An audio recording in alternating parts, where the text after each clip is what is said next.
Assalamualaikum warahmatullahi wabarakatuh. Bertemu kembali kita dalam pembelajaran jarak jauh. Semoga anak-anak semua dalam keadaan sehat, tidak kurang suatu apapun.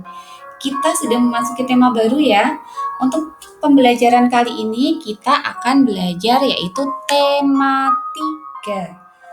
Nah, untuk tema 3 kita akan belajar tentang peduli terhadap makhluk hidup. Nah, pada materi tema 3 kali ini yang pertama yang akan kita pelajari tentang bahasa Indonesia.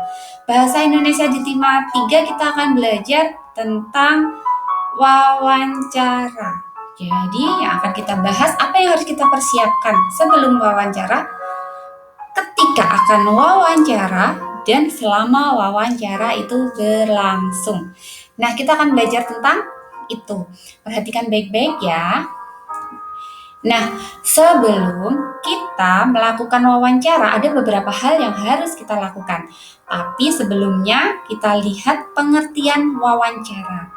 Wawancara adalah kegiatan tanya jawab antara pewawancara dan narasumber yang dilakukan untuk memperoleh informasi secara rinci tentang suatu hal atau peristiwa. Nah, dalam wawancara ada 2 orang. Yang pertama itu adalah pewawancara, yang kedua adalah narasumber. Yang namanya pewawancara biasanya itu 1 ya. Nah, tapi yang nanti namanya narasumber itu bisa beberapa. Jadi ada narasumber dari misalnya yang ahli ekonomi, yang ahli pendidikan, walaupun pewawancaranya 1. Nah, tapi yang harus kita perhatikan di sini, kita lihat dulu pengertiannya. Pewawancara adalah orang yang melakukan wawancara dengan menyebutkan pertanyaan-pertanyaan yang berkaitan dengan suatu peristiwa. Sementara narasumber adalah orang yang diwawancarai dan memberikan informasi sesuai dengan peristiwa yang terjadi.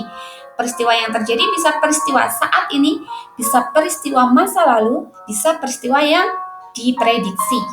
Nah, jadi peristiwa itu bisa berbeda waktu. Selanjutnya, hal-hal yang harus kita lakukan sebelum kita melakukan wawancara. Yang pertama, tentukan topik wawancara. Topik wawancara ditentukan berdasarkan hal atau peristiwa yang ingin kita ketahui.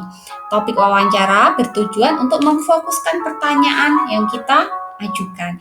Jadi sebelum melakukan wawancara, tentukan topik. Yang kedua, buatlah daftar pertanyaan yang akan kita ajukan saat wawancara nanti. Nah, setelah tahu topiknya, tahu daftar pertanyaannya, selanjutnya yang ketiga adalah menentukan narasumber yang akan diwawancara. Selanjutnya, nih, saat melakukan wawancara, mulailah pembicaraan dengan sapaan yang ramah dan perkenalan diri.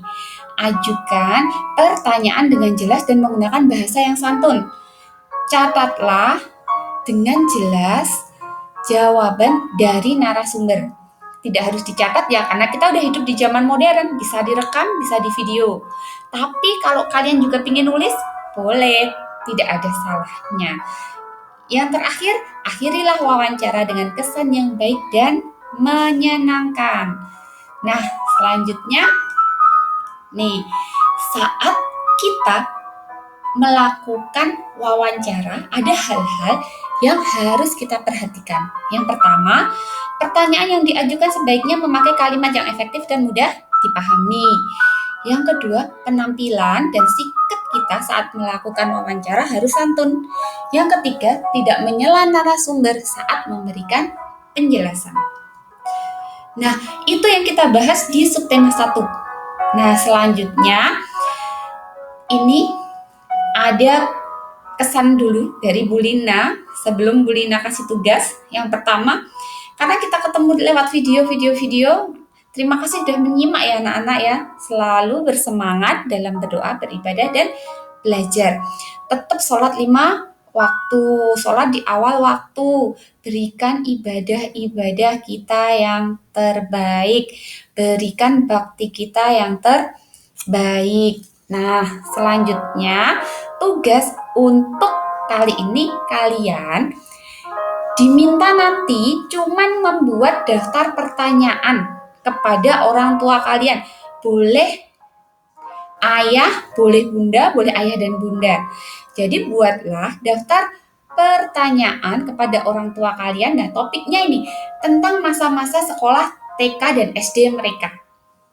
Nah, kalian bisa menanyakan tentang peristiwa yang paling berkesan di masa tersebut. Bisa menanyakan tentang pelajaran saat mereka sekolah. Bisa juga menanyakan guru yang paling berkesan atau tempat yang paling berkesan. Nah, itu saja tugasnya, membuat daftar pertanyaan. Setelah selesai, daftar pertanyaan difoto, upload via Rubeko ya. Nah, itu saja untuk kita hari ini. Terima kasih, mohon maaf apabila ada salah dan kurang dari Bu Lina. Selalu berpikir positif, bersyukur atas apa yang sudah Allah berikan dalam hidup kita. Semoga apa yang Bu Lina sampaikan ini bermanfaat. Bu Guru akhiri, wassalamualaikum warahmatullahi wabarakatuh. Sehat-sehat ya semua.